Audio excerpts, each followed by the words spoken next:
Assalamualaikum warahmatullahi wabarakatuh. Hai anak-anak kelas 4 yang soleh-soleha. Apa kabar hari ini?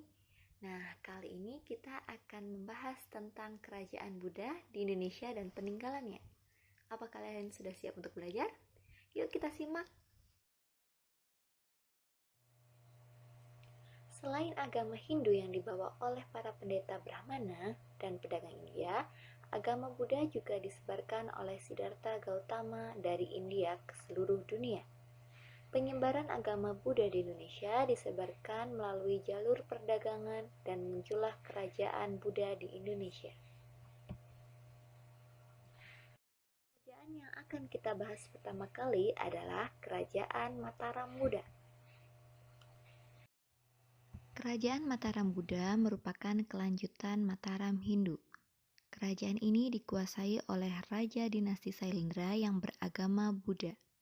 Dinasti Sailendra berkuasa sejak tahun 750 Masehi. Kerajaan ini merupakan kerajaan besar di Indonesia. Dibuktikan dengan wilayah yang luas dan peninggalan yang begitu megah. Peninggalan Kerajaan Mataram Buddha. Yang pertama ada Candi Pawon, yang kedua ada Candi Mendut, kemudian ada Candi Borobudur, dan yang terakhir ada Candi Sewu. Nah, yang kedua adalah Kerajaan Sriwijaya.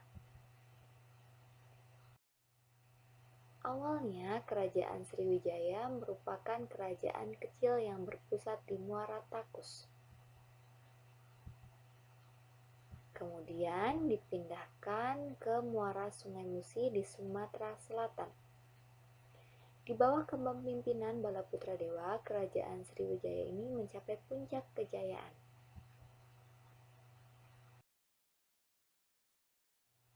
Ini adalah beberapa keberhasilan yang dicapai Kerajaan Sriwijaya. Yang pertama adalah Kerajaan Sriwijaya memiliki wilayah kerajaan meliputi hampir seluruh Pulau Sumatera, sebagian Jawa Barat, dan Semenanjung Melayu. Yang kedua adalah Kerajaan Sriwijaya memiliki armada laut yang kuat sehingga menjadi negara maritim yang disegani oleh bangsa lain. Yang ketiga adalah Kerajaan Sriwijaya merupakan pusat perdagangan dan pelayaran dunia. Kerajaan Sriwijaya menguasai Selat Malaka dan Selat Karimata yang menjadi jalur dari Tiongkok menuju India maupun sebaliknya. Yang terakhir adalah Kerajaan Sriwijaya menjadi pusat pendidikan dan penyebaran agama Buddha yang dibantu oleh Mahaguru agama Buddha dari India yaitu Sakyakirti dan Dharmapala. Sriwijaya banyak didatangi oleh siswa dari negara lain. Nah, berita ini berasal dari Ising yang mengatakan di Sriwijaya terdapat perguruan tinggi agama Buddha dan ribuan pendeta Buddha. Adapun beberapa penyebab kemunduran Kerajaan Sriwijaya. Yang pertama, yaitu pemindahan pusat Kerajaan Sriwijaya dari Muara Takus ke Palembang.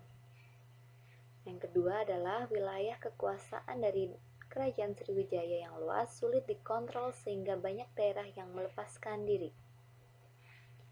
Yang ketiga adalah Kerajaan Sriwijaya mendapat serangan dari Raja Kola Mandala atau Kerajaan India Selatan yang menyebabkan Raja Sanggarama Wijaya Tunggawarman ditawan. Dan yang terakhir adalah serangan dari Kerajaan Majapahit yang dipimpin oleh Aditya Warman. Adapun beberapa peninggalan Kerajaan Sriwijaya. Yang pertama adalah Prasasti Telaga Batu. Prasasti merupakan piagam atau dokumen yang ditulis pada bahan yang keras dan tahan lama.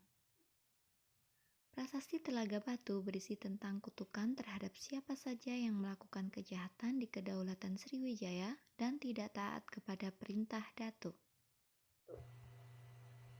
Selanjutnya adalah Arca Maitreya. Arca merupakan patung yang dibuat dengan tujuan utama sebagai media atau sarana keagamaan. Yang terakhir adalah Prasasti Talang Tuwo. Prasasti Talang Tuwo berisikan tentang amanat kepada kita semua sebagai makhluk hidup, bagaimana cara menata lingkungan hidup yang berkesinambungan demi kemakmuran semua makhluk hidup.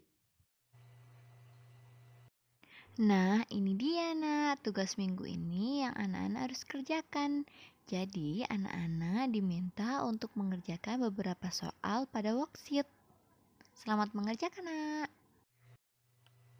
Terima kasih, nak. Selamat belajar ya.